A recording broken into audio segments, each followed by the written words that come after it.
3, 2, 1. And we're back for part 2 with Ankur Garg, who... Couldn't get enough of me, man. I'm back. Who we had a great conversation, so I really highly suggest you watch part 1. Well, who is Ankur Garg? The short answer is a marketing genius who was the godfather and OG of influencer marketing. He was on the early team over at Shredz, which was a huge supplement company out of New Jersey. So in New Jersey and even the country and in the space, whether it be the Olympia, the Arnold, whatever it was, you knew who they were. These guys were featured in Forbes, and the world was at their oyster. So we're going to kind of continue about the trajectory up a little bit, and then we're going to talk about what happened after that. So Ankur, as you guys, I asked you kind of about, hey, how long did it take to get to the first million? And you guys got there pretty quickly. But after that point, you guys had breakneck speed growth. Tell us about that, if you're willing to share numbers. If not, maybe percentages. I want to get a feel for how quickly you guys were growing, and how did you manage it? I like to call it a rocket ship. Yeah. You know, you just kind of grab onto it, you just go for the ride, and how it's going to happen. Yeah. I think if I had to quantify any numbers on like the speeds of sales, I'll tell you how quickly we doubled, then how we 5X'd, then how we 10X'd sales and numbers, because that's what a rocket ship does. Correct. Right? So, I mean, you know that the first million happened pretty quickly in that first or second year of business. From there, we probably essentially 5X'd in half the time. Wow. And then the process after that was a little slow because there's always a plateau in certain revenue points. But I think the next jump was probably another 5X scenario for the same brand. But this time it probably took three times as long for us to get to where we wanted to go. Someone at home is sitting there with the calculator trying to figure out months and like do all that stuff. Yeah. But I think the real magic happened when international expansion got into the picture. Yeah. There was product extensions with new lines, you know, opportunities into tea, seasoning, sauces, other categories. Okay. So I can speak for myself. I hired, shout out to Brittany, I hired a phenomenal sales executive to join the team. She's selling way over her quota, so we are scaling at a much slower rate than you guys, but relative to us, we're scaling. I'm having a hard time scaling. You know, Mark Cuban says sales cures all. It may, but then, you know, you need greater customer service. You need a back end. You need, you know, kind of your FTE analysis, full-time equivalents, full-time versus part-time. So how did you, you know, expand? Were you more of like a back end people? Hey, we're going to have 3 CSRs and like you had a strong back end, or opposite front end? You look great on the outside, but the back end really nobody was there and it was all overseas. Like give us kind of like how you managed and what were some of the challenges there? You ever see those scenarios of immigrants that like come to this country and then like bring their cousins and their nieces and nephews and so on and so forth over here? That wasn't the case of what we did. Okay. But if you take that like a more modern version, I went to my high school friends, I went to my college friends, I went to my fraternity brothers. Yeah. Every single person in my network that did anything in the space, right? When it was time to find a CFO, I went and found a CPA that was within my network. Right? Yeah. When it was time to find app developers, I found guys that were within my network. When it was time to hire customer service reps or sales guys, I mean, you know, Arvin was an exec over at Verizon essentially for the region and all the different things that he was in. So Verizon has some of the best sales training in the world. So when it was time to find sales reps, it was really not that hard to find the right guys. And then at a certain point, I think people saw the movement and wanted to be part of it. They started reaching out to us with resumes, saying, "Hey, you know, I just want one chance." Right? There would be people that'd be waiting for us in lobbies. There'd be people waiting for us, like knowing that we're going to be at the Arnold. They'd be waiting for us at the hotel. That's cool. And I mean, you know, if you went about it respectfully, we gave everyone a shot. And then also DMs. You get back then, you get a DM on Instagram. Hey, give me your resume, and you work with them and so forth. So you guys shoot up. The rocket ship shoots up. You guys have international expansion. What kind of headcount are you looking at? You're like 40, 50 employees. What kind of headcount were you guys looking, including consultants and stuff at that point? Man, those numbers get a little confusing, right? Because we had different companies under one conglomerate, different partnership structures, different things that were organized over there. I think a nice round number, I'd probably say around 200 at the peak in combination between 200 full-timers and contractors. But I'm not including social media staff. Got it. I couldn't even give you a number. 1,000, 2,000 5,000. I mean, like, and they were all 1099s, obviously. Yeah. Do my affiliates that made more than $5,000 a year count as a contractor? Or are they? Good point. Are they just an affiliate? I don't know. Okay, so they got a tax document from me though. So back then, so now it's over $600.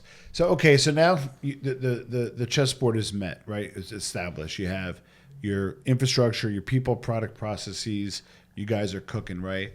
I used to follow you on Instagram, right? I don't. You don't follow me anymore? I do. We gotta fix that. I do, but it was a lot more exciting back then. Like you would be like in Dubai, like much more than you probably want to admit. You were doing a lot of cool stuff. What were some of let's flex a little bit. What were some of the accoutrement from back then? And I know you're doing well now, but what were some of the accoutrement back then by being a high-flying executive at a startup? What were some of the accoutrement you could share? So, I mean, there's always a moment where you realize you're way too large to even understand the reality of your situation, right?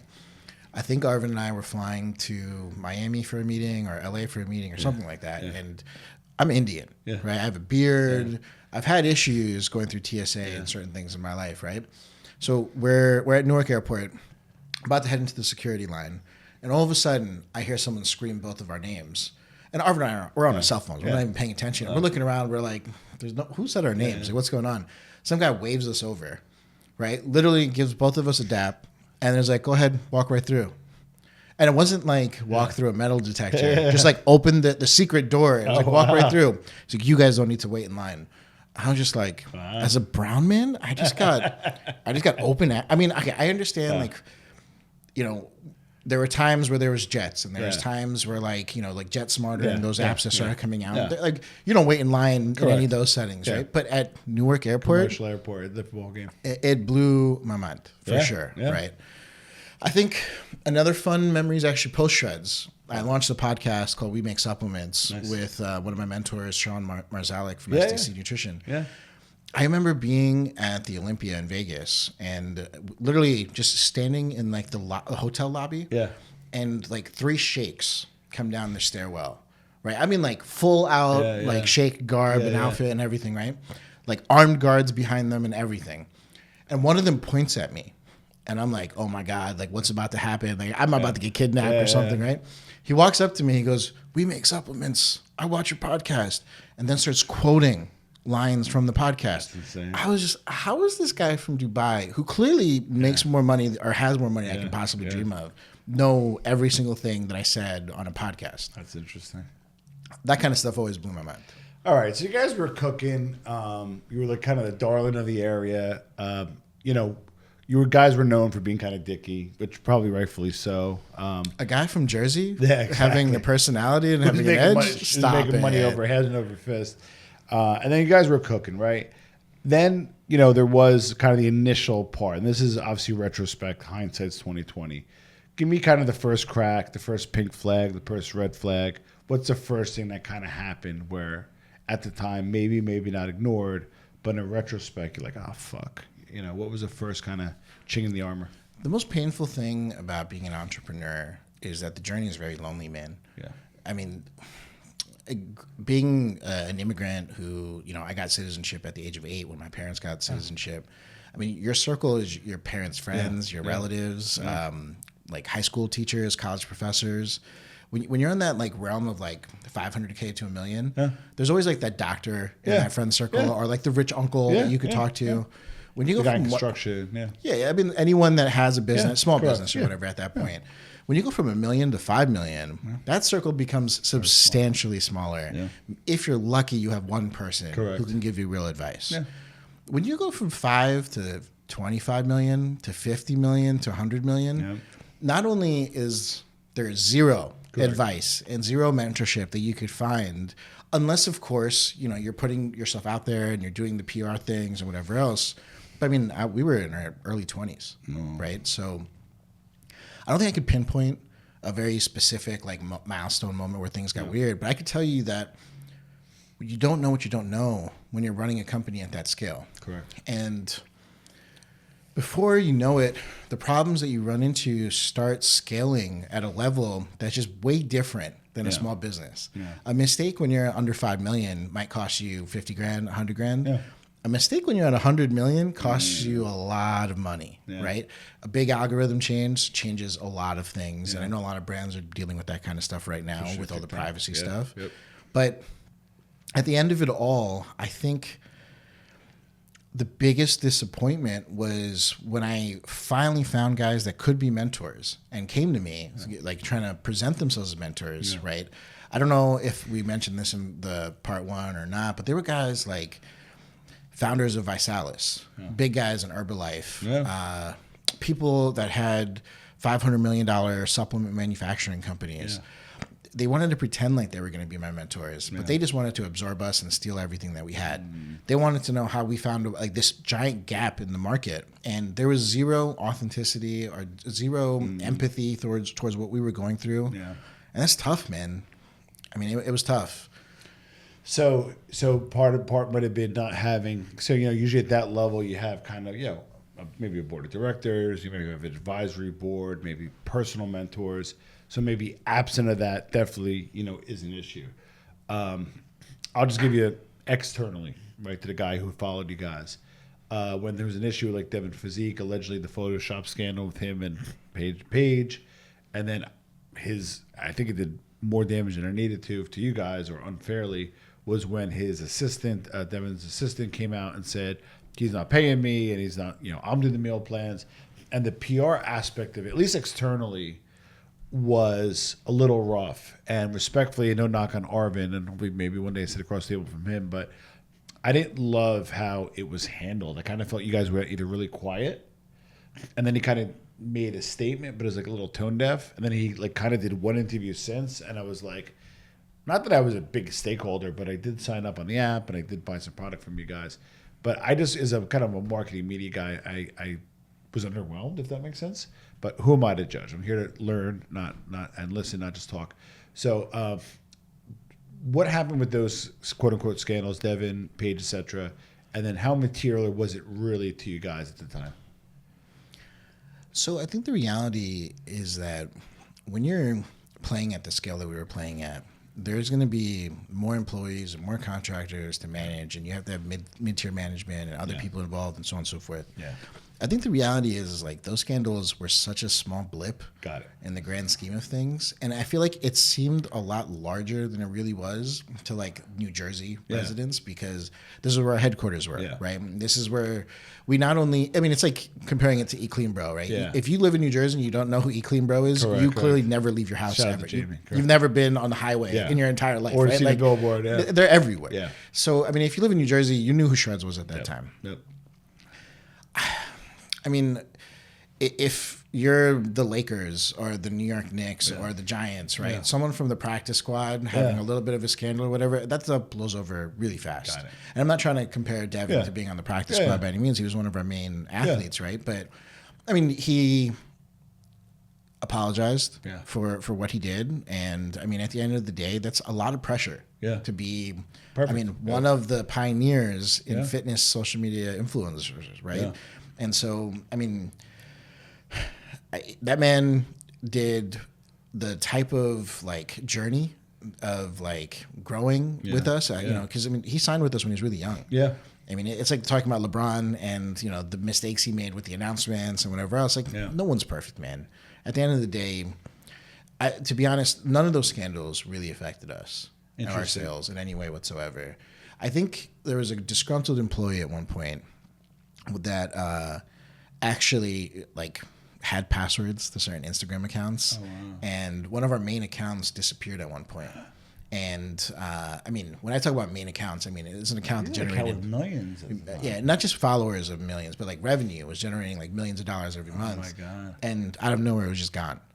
And we don't know what happened. Whether a competitor dropped off a duffel bag of cash to Instagram, whether it was a disgruntled employee. I mean, we have our hedges and our guesses as to what really happened. But we had to restart one of those accounts from scratch. I mean, imagine being one of these social media influencers and for no reason at all, or maybe even for reason, right? You build 1 million followers and that account just disappears. Your revenue goes away. So like, I wouldn't count that as a scandal, but like I said, when you get to scale, mistakes or problems like that, they're massive, right? Losing an account like that is a $10 million loss. So I believe didn't talk about it too much in the first one, but like GNC is the darling of the vitamin space, and I know they kind of fell in hard times. The darling of the vitamin space? They were. Now they kind of fell in hard times. That evil institution. Well, I want you to kind of elaborate about that because you had some choice words offline about them, and they're not the kind of friendly entrepreneurial, again, friendly space you would think. Tell us a little bit about GNC. Listen, anyone watching at home, if you're thinking about wanting to go in GNC, just don't even bother. This is a group that obviously when you're a supplement company and you don't know any better, you're just like, yeah, that's the goal, right? That's our North Star. Let's get to GNC. Let's see what's going to happen once that happens.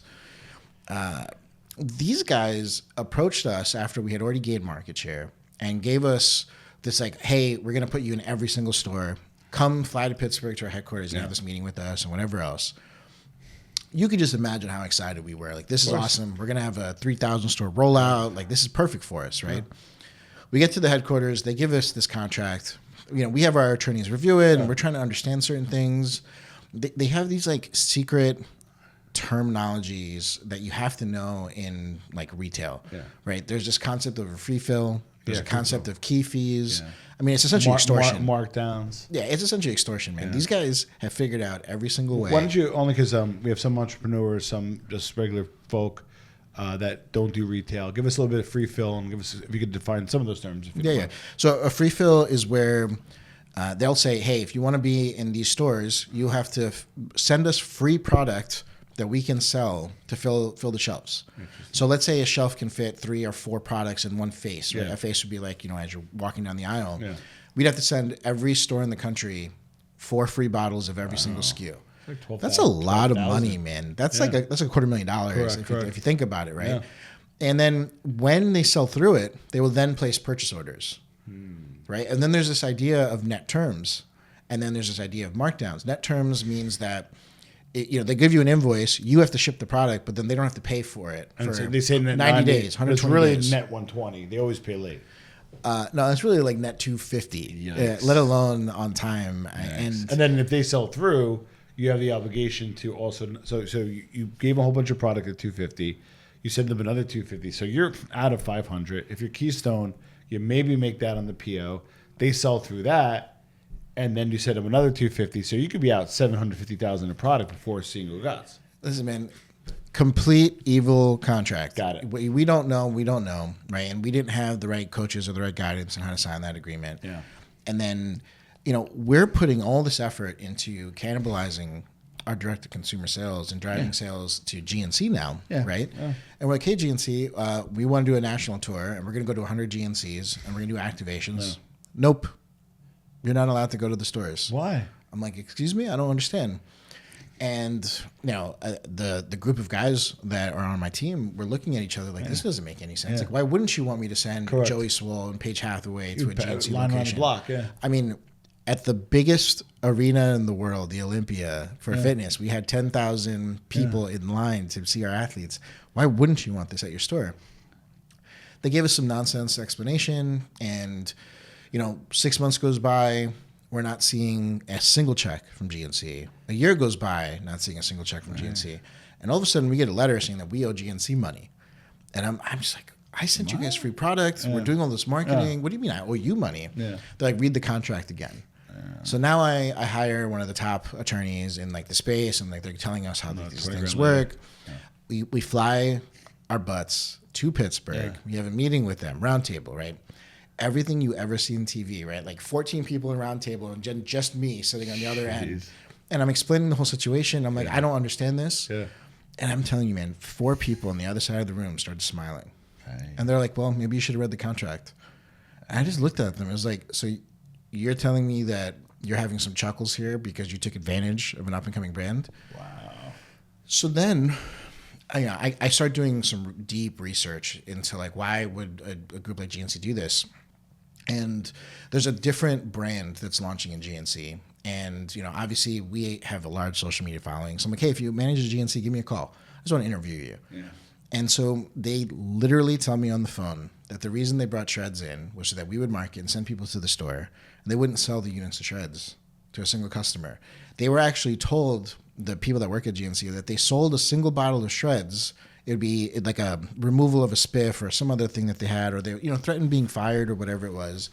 What they were told to do and trained to do was that when someone came in to ask for Shredz, to say that the ingredients in this product are bad, to instead buy the GNC branded product. So they're diverted. Bait and switch, 1,000%. And that's why they didn't want us coming to the stores.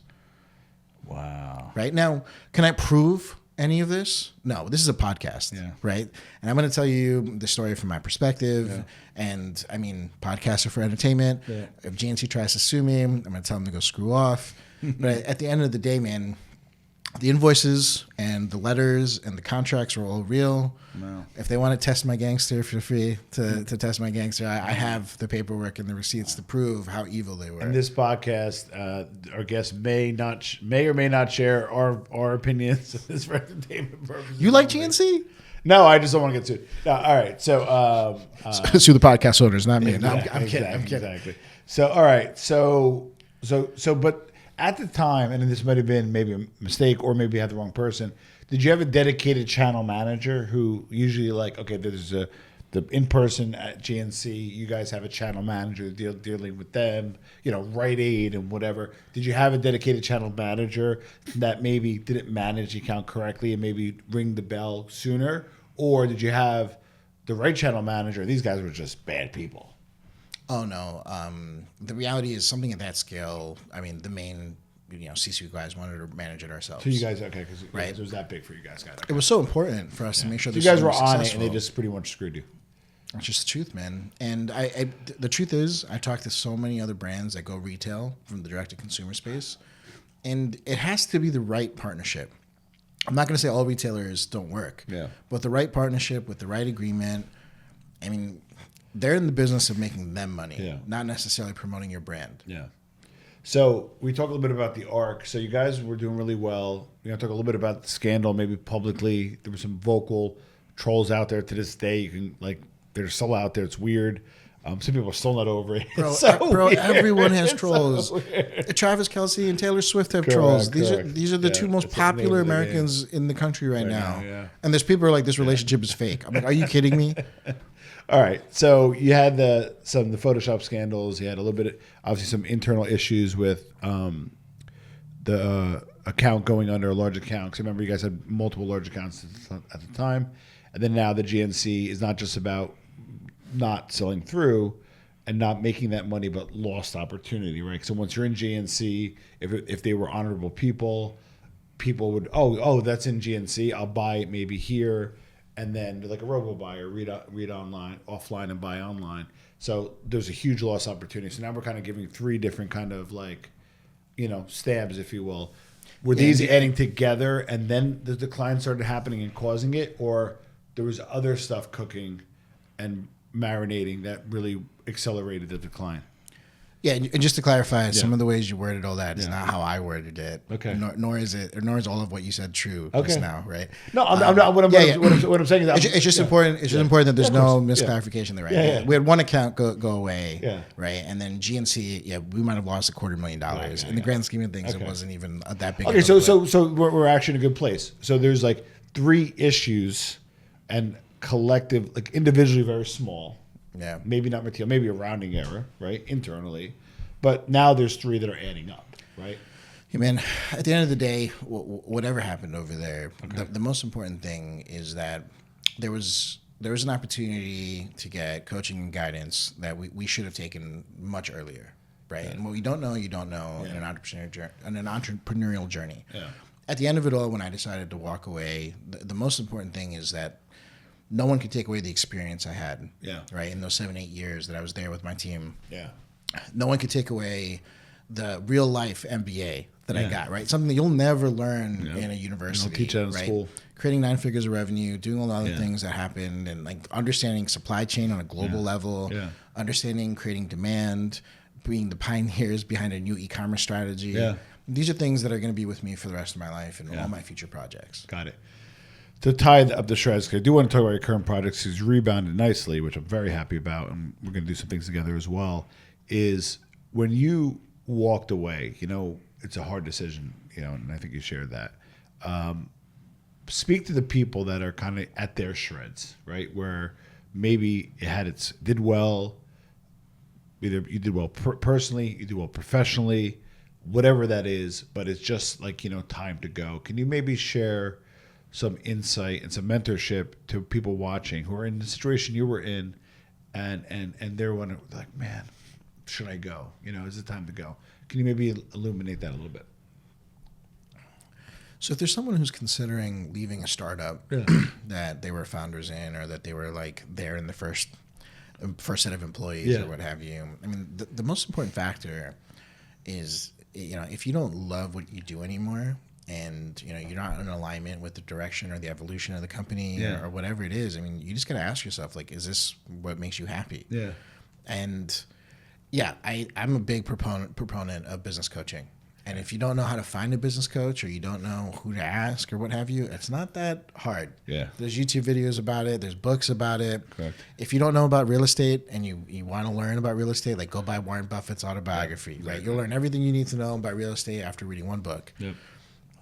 People pay $100,000 to have an hour lunch with Warren Buffett. That's crazy. I mean, I'm sure that number is honestly probably even higher, right? I just remember hearing a story about someone paying $100,000. I'm like, just read his autobiography. You're going to learn everything you need to learn about this. Yep. And don't get me wrong, I read every book I possibly could, but we were carving our own space. We were making, like, this world of e-commerce get created, and there was no one to give advice on that anymore. But the advice that I would give anyone who's considered leaving, a startup that they had and what have you, is just put your own happiness and your own health and your own mental health first, right? There's nothing wrong with the scenario. Yeah. But do I personally have regrets of leaving? Do I personally have concerns of, am I going to accept that one of my biggest successes in life is also one of my personal biggest failures? Okay. I mean, it was tough. Yeah. Right. And, we spoke about this offline, and it was one of the hardest things I ever had to do to walk away. But at the end of the day, where I'm at now, I love my companies. Nice. And I love what I'm doing and helping all the people that I'm helping in terms of, like, building their brands and, creating my own podcast studio, right? Trying to help other people level up their game and, tell their stories and everything else that goes with it. So you gave some good advice. Like, hey, you know what? I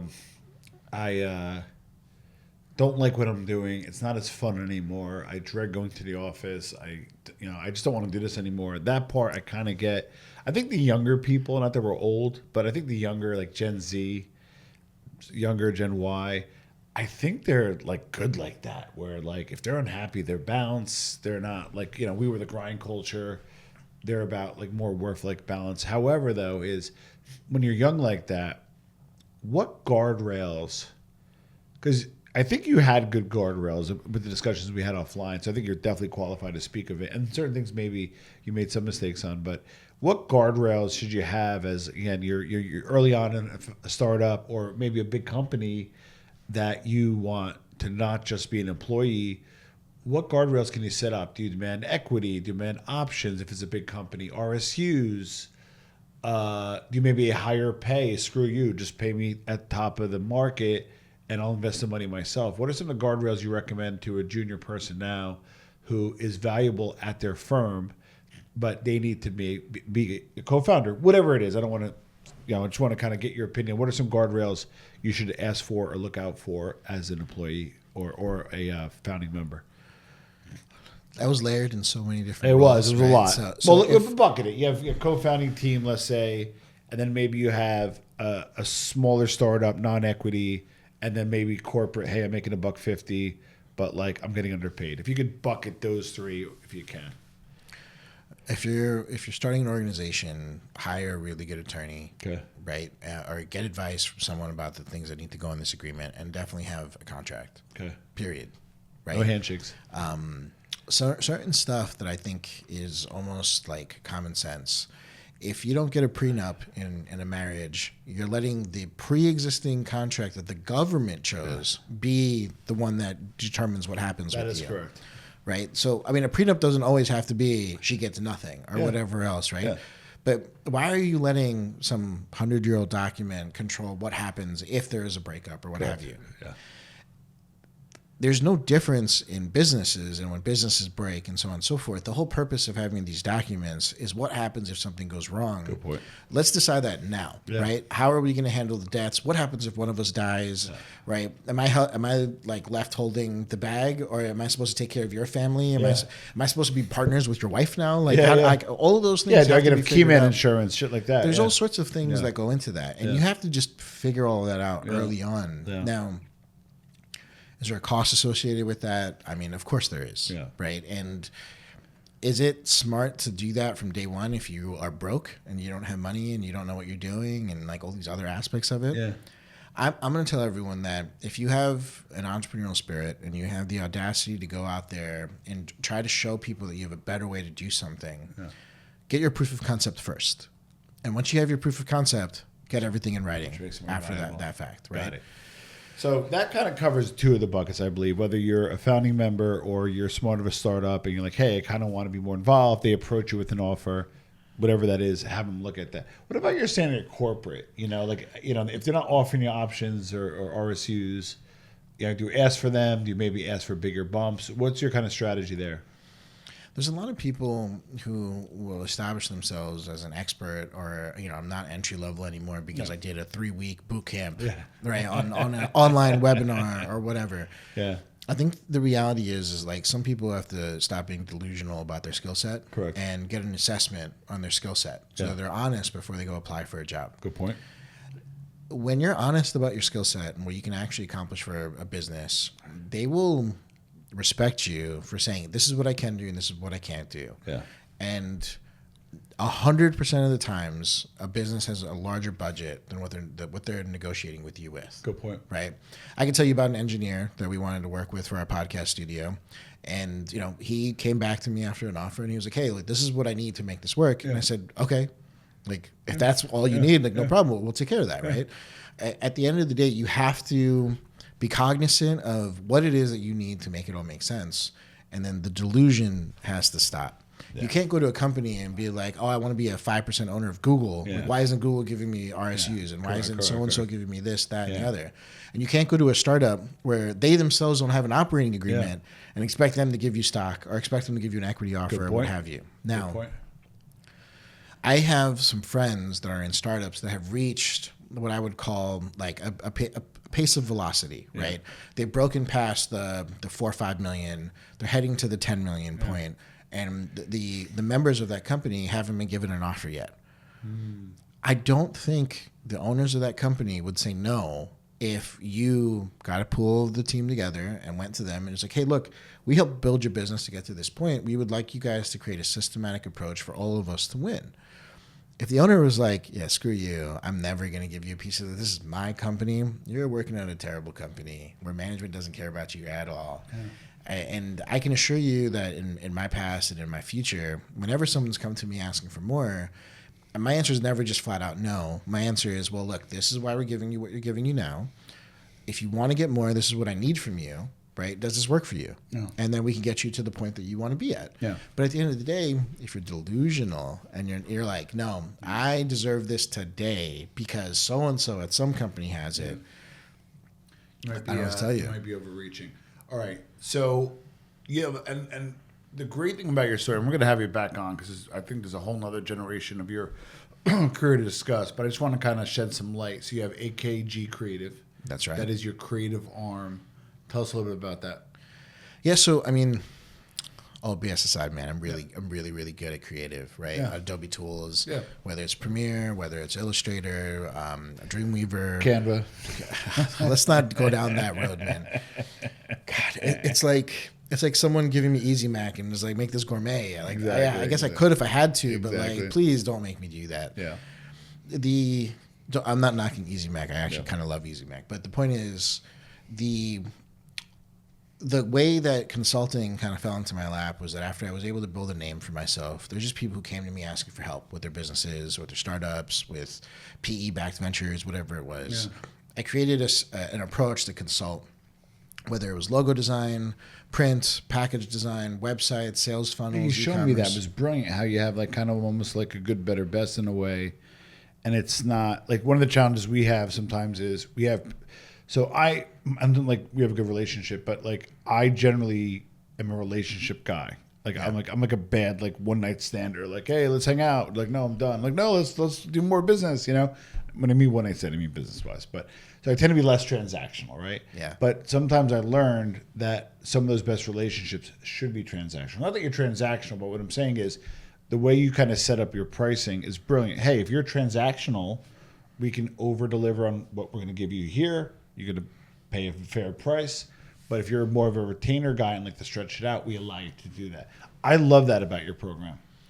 I think the reality is like some people just need an advisor. Yeah. I'll be your advisor, right? Yeah. Some people want an agency to do the work for them. Correct. I have agencies, multiple agencies. They offer different services, Correct. whether it's like I want help growing my Amazon, or I need photography, or I need like a disruption $100,000 commercial, or whatever it is, right? And then there's guys that are like, hey, I'm about to change the world. I just need people to support me and protect me. Good point. And then I'm like, I'll be your investor in what you're doing, and I'll protect you, and I will show you the ropes and whatever else needs to come with it. Yeah. It's one of those things where I see what you do, right? And I see what I do. And I don't feel like enough CEOs are sales driven the way that you and I are. And I don't think enough like C-suite guys understand sales cycles. Yeah. I'll invest in a relationship with someone from 5 years ago in ways that like my partners or my COO or my wife is like, why are you doing this? Yeah. They don't understand the level of the long game, right? And the forethought it takes to realize, okay, I see the potential here. I don't need to take it right now. Yeah. Let both of us cook for a little bit. Correct. And when we reconnect, it's going to be magic down the road. And I don't know whether it's luck or whether I'm just really good at it. Yeah. But I want to say more than 75% of the time when people come back in my network or my whirlwind of my life of whatever it is, it always pans out into something beautiful. So we're going to put the links below to what you're working on. But you touched on a good point, and maybe because I'm not a spring chicken, I have not taken in... I don't know, man. That beard lineup is perfect. I know. I got the my man Brian over at Urban Shave. Shout out to Brian. Took me last minute, as usual. So with that said, though, is I don't take money in, but then I see people do, and then I'm like, should I? So I know this is a generic question, and you know, agencies are tough to bring in money because although it is scalable, it's more of a service. When should you take money in, and when should you not take money in? Because again, I got 4 kids. You know, I can't do the whole ramen noodle thing, right? But at the same token, I'm worried if I bring in somebody at 40%, even though we still control it, they gave you $400,000, they got to write the bitch. So I'm hesitant about taking money in, but what are your thoughts about bringing in money? When should you, when shouldn't you for your venture? So this might be a little controversial, but the reality is if you haven't made $10 million in your business on your own back, good point. Don't take money. Good point. Anyone who gives you money before that point is going to take advantage of you, and it's not worth it. Yeah. Right? They're going to take a large chunk of your company, and you're going to be making someone rich off of your efforts. Yeah. Now, on the flip side, if you have made $10 million before and now it's company 2 or company 3 or company 4, you actually already know the roadmap, right? They say your first million is the hardest, right? Yes, and then after that, what you're going to do. Yeah. It's okay to take money at any point in time after that point because you already know what to do and what not to do. And if you try to take money and you're like, hey, this is my first company, who wants to invest in me? Yeah. Only accept friends and family money and be totally upfront. Like I said, don't be delusional about your experience level and that these are angel investors, right? There's a very low chance of these people ever getting their money back. Yeah. But there's people that'll back you, right? Yeah. I can tell you right now, if my nieces and nephews, when they get to the age where like, hey, I want to start this company, I will write a check for them, no problem, right? And it's not because I'm buku bucks rich at the current moment, maybe in 5 years or 10 years when they're ready, but it's because I believe in entrepreneurship. Yeah. I love it. Correct. I love people who think that there's a better way to do something and know that they are the person to introduce the world to it and have the audacity to go out there and try to build a community around it. I love it. Yeah. So, of course, I'm going to support that. So as an agency owner, this is what I struggle with, and I want to see if you do too, is you have like different arms, right? You have your creative consulting and that kind of stuff. We're more of a doer agency where we do more of this stuff. We don't do as much creative and as much consulting as we should. We should do more creative. It's another discussion. But we also developing some agency-owned assets. You know, New Jersey Digest, New Theory, that kind of stuff. Some assets? Well, yeah. No, like amazing, large scaling assets. Well, Digest is getting there. It's getting there. I'm pouring every dollar back in, so I haven't seen a dime of it. So I kind of compete with like fairly decent paying retainers versus growing Digest brick by brick. And if you take in the retainers, you got to overserve them, and it takes away from Digest. Or you do ramen noodle through Digest, but you're growing your own agency-owned assets. How do you balance the agency-owned asset cultivation versus taking on higher paying retaining clients? That's a great question, man. At the end of the day, the CEOs have to be really compartmentalized when it comes to where your bandwidth goes personally. Yeah. And then when you have team members like staff and contractors and the like, you have to have mental statement of works, of expectations. It's like, hey, look, I'm paying you $60K a year. I'm paying you $120 a year. I'm paying you $180 a year. Like, I expect you to accomplish X. Yeah. If I'm hiring a graphic designer and your only job role is package design, right? And I'm paying you, for conversation's sake, $120,000 a year, $10,000 a month. I expect you to design 50 plus packages a month. KPI. Because I know that 50 packages a month is going to pay me X. Correct. I don't care what project it is. Yeah. Right, and it's on me to understand cash flow, the rest of it. Right? But you're not a spring chicken. I'm not a spring chicken. We are battle-tested entrepreneurs that have knowledge of some of this stuff. There are a lot of companies that don't actually do the mental SOWs with your team, and you're paying someone to just like be a body in a seat to take something off your plate. Yeah. You're not quantifying your expectations, and I mean, I've guided and advised agencies in the past where there's no quantifiable expectations for what everyone's roles are and whatever else. Now, sometimes people say, well, these guys are capable of doing more. But the reality is, are you giving them an opportunity to do more? For me, I offer my entire team profit sharing. Oh, wow. And, whether you're in the video department or the graphic design department or the print department or the photography department, like whatever it is, when a new client comes to the table, everyone has say to veto that client for being a client. Interesting. And everyone has say in how that profit gets split. Yeah. And at the end of the day, I'm not a greedy person, and I want everyone to make what they want to make, and everyone has a base pay. Yeah. Almost everyone here has the same base pay. Yeah. And then it's based on effort and expectations on how much you can make, and everything's uncapped. Oh, wow. Right? So I believed in that when I had Shredz, and I believe in that now, that if you want to make $1 million, I'll show you how. Yeah. It's your call, man. If you don't want to have a life and just grind and you want to make it rich, like I will open the doors and show you how to do it. So I struggled for a while, and I think I talked about this on another podcast, I was worried about, because you figure if you pay somebody more, they can't necessarily do more. Theoretically, if you got to do 50 graphics a month and I double your pay, you're going to maybe do 52. Like there's only so much you can do.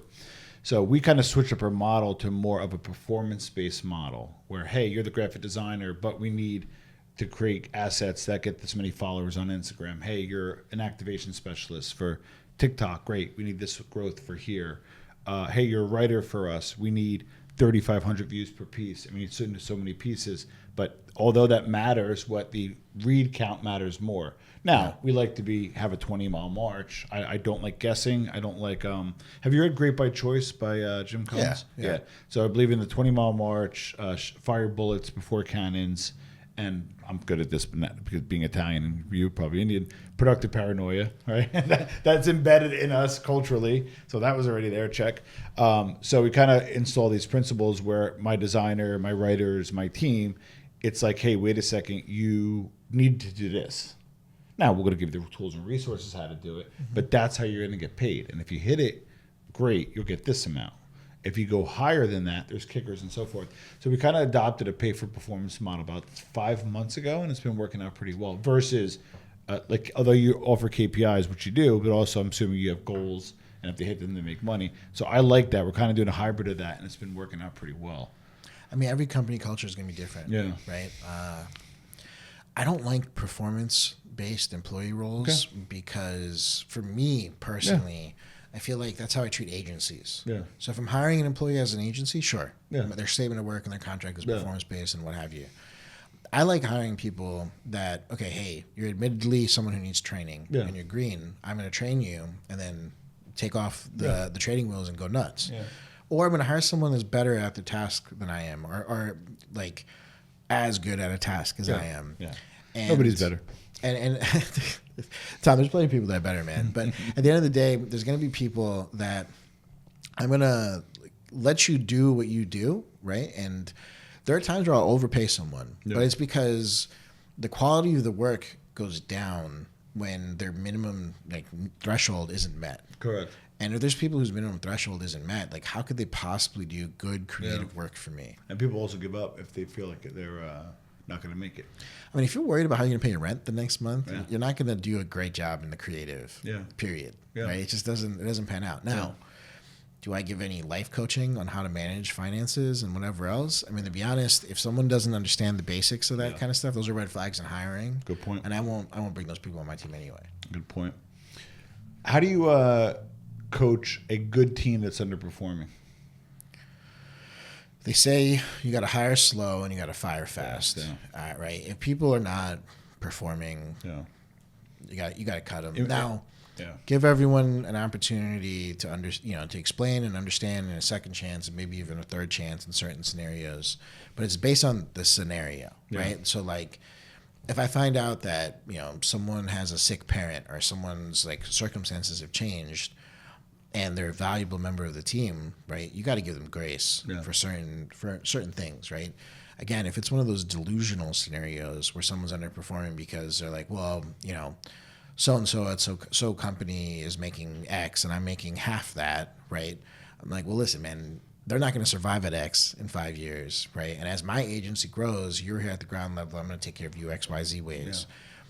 Like, every company culture is going to be different, man. It just transparency and communication is what's going to settle that up. But if you have a whole team that's underperforming, I mean, either the team needs to be cut or management doesn't know what they're doing. Good point.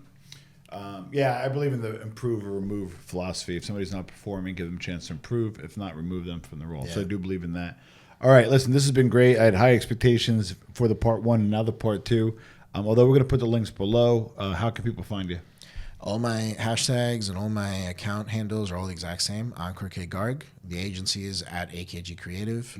The name is ANKUR. I have to add that silly K as my middle initial because it's like much like Bollywood actor or something, right? A producer or something like that. But much like Michael Jordan and Michael B. Jordan, I'm the Michael B. Jordan of the Encore Garg world. So it is what it is. Love it. Now, one last question. You could have dinner with anybody that are alive. Who is it and why?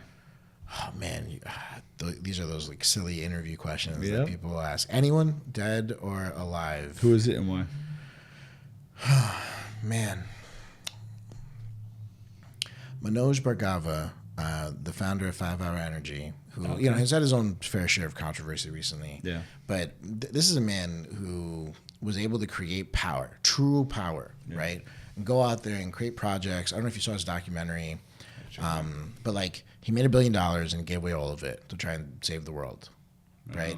The Elon Musk idea of hey, there's ways to solve the world's problems and whatever else. I think Manoj Bhargava would be a great person to have dinner with. And he's the same kind of Indian I am. We're from the same place. So we have a lot of ways that we would connect. Nice. Well, listen, congratulations. It's a great story of coming from India, getting naturalized at 8. And it was great to learn more about you. Thanks, Mom, Dad. Although I knew a little bit about you, it's great to learn more. And thank you for coming on the show. Thanks, man. Thanks for having me. Awesome.